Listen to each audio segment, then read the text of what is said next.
Best place to open a Roth IRA. All right, my friends, I get lots of questions on where should I go open in an IRA, Roth IRA, investment account, whatnot. And I'm going to give you 3 places right here out of the gate. First and foremost, if you want somebody to represent you, i.e. to manage your money for you, just go with my man Justin Tibbetts over at Jazz Wealth. I mean, I'm just telling you, the fees are exceptional. If your portfolio value is less than, I think, between 1 and 25,000, the fees are 1.5, which, I mean, that's not cheap. But for relative to what you get, I think it's absolutely, without question, the way to go. And just let Jazz run your money. I mean, if you want somebody to manage your money, to run it for you, just go that guy. And then once it starts getting above 25,000, off the top of my head, I don't remember what the fees drop to. But once you hit 240, they're 0.49. Which is absurdly inexpensive relative to what everybody else in the industry charges, which is a heck of a lot more than 0.49, I'll tell you that right now. So I'm a fan of Dustin at Jazz Wealth. That's if you want someone to manage your money for you. You want a professional looking at it, you want professional guidance, and you want somebody you can talk to. That's without question. I'm 100% don't have any qualm with Jazz at all. The Dustin and the good folks over at Jazz. Look, and I don't get paid for these guys. I mean, Dustin and I don't have any kind of arrangement like that. I just like him, and I like what he does. I think he does good work, and I think for someone who wants their accounts managed, it's going to be tough to beat those guys for fees and customer service as well. Number 2, I would go to Vanguard. If you want to do it yourself, just Vanguard is absolutely, I mean, just easy as pie. You open up a Vanguard, dump $5,000, $6,000 in a Roth IRA. In my opinion, just do one of their life strategy funds, which I've talked about a million times on Sunday. A big fan of the Life Strategy Growth Fund. Now, I don't have that because it has bonds, and I'm not a fan of bonds at all. But it does have bonds in there, and you know, I think it's like 30%, 20% bonds or something like that. Bonds do give you a shield from some of the craziness of the market. Just be advised. So I don't like bonds.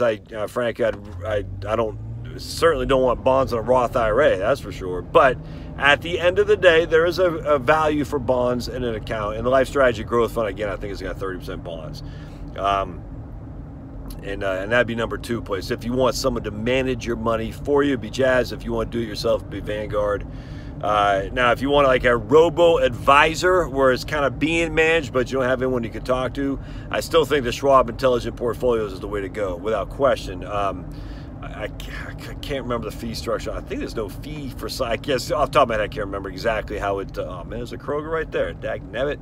I could have just gone there for my gas. I went to Kroger on the other side of the town. I could have just gone there. I did not have any idea.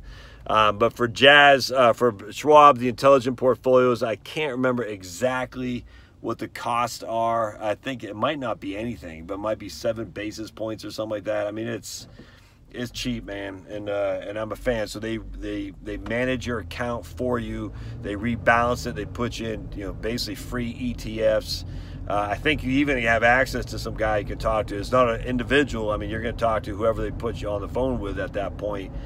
But it's a good portfolio. Now, people say, but it's got too much cash.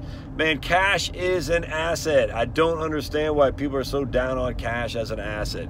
If you're going to have bonds, which again, I don't like bonds, but if you're going to have some, I don't see how you can make an argument against cash. It doesn't make sense to me. Cash is a bond essentially that pays a little bit less but has no volatility. So I mean, I don't understand. I've never understood this.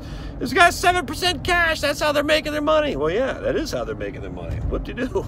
It irks me not at all, and it shouldn't irk you either. So, of the 3 things, I like Jazz Wealth. If you want somebody, a lower cost provider who can manage your accounts for you, you can talk to personal one-on-one service.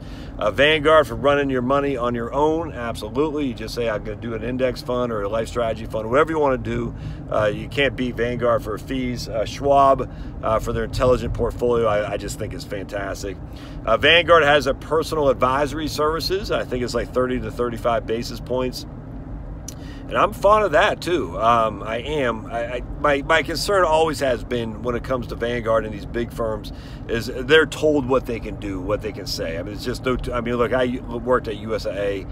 I know how this. I worked at Vanguard and I worked at Schwab. I know how this works. You know, the powers that be want to refrain from any one guy being a loose cannon and sacrificing the entirety of the franchise. So they got to say, these are the parameters for you, the advisors that we hire can talk about. Everything else is out. You can't. It's outside the game. Actually, just driving by an Ed Jones place right now.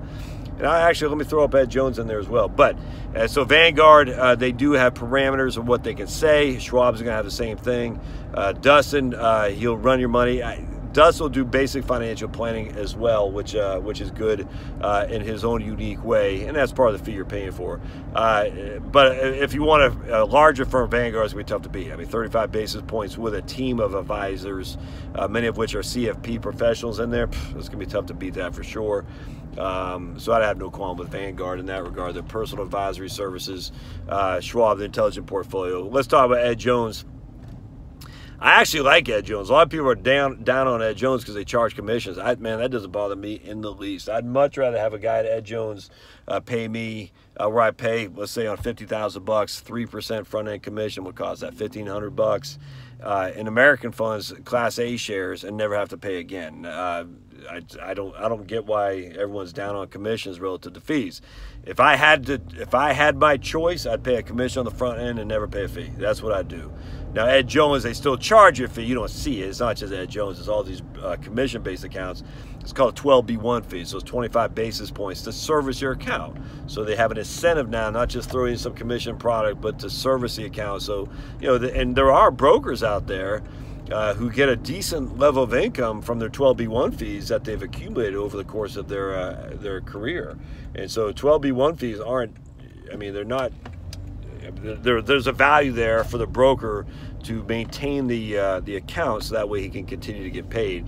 But look, I'll model any day of the week putting a $1,500 fee on a front-end commission on American funds, Growth Fund of America versus a 1% fee on your stupid index funds. I'll take that American fund, Growth Fund of America, with a front-end commission of 3% on $50,000 over your year-over-year 1% fee, and mine will come out ahead just because my fees will be dramatically lower than yours for sure. Maybe I will do. I did a video on that a while back. Maybe I'll do that again because it is pretty interesting. All right, that's how you should open a Roth. Those 3 or 4 places, and of course, as always, if you like the person you're dealing with trustworthy. That's another thing about Ed Jones, which I like over Vanguard and Schwab, is that you know the guy or the lady you're dealing with is in the office. Nothing wrong with them getting paid a commission. Nothing wrong. The drawback about Vanguard and Schwab, having come from both these places and then USA, is you don't know any day of the week who you're going to be talking to on a regular basis. It might be some schmuck. It might be some guy good.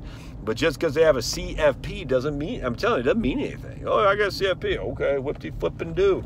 That doesn't mean he's going to be personable. That doesn't mean he's going to be knowledgeable. That doesn't mean he's even going to know what you got going on. Because the reason I say is because the thing about these big firms is very boilerplate and off-the-shelf financial planning, and they're not going to develop a personal relationship with you like the guy at Ed Jones for 35 basis points. They're not going to do that because they don't have the time for that. They have too many other clients they got to contend with. There's no way you're going to have the same person on a regular basis working with you on a personal relationship. So there you go. Where should you open your Roth? Right there. I hope you have. I hope this helps. If you have questions, thoughts, and concerns, let me know. Put in the show notes.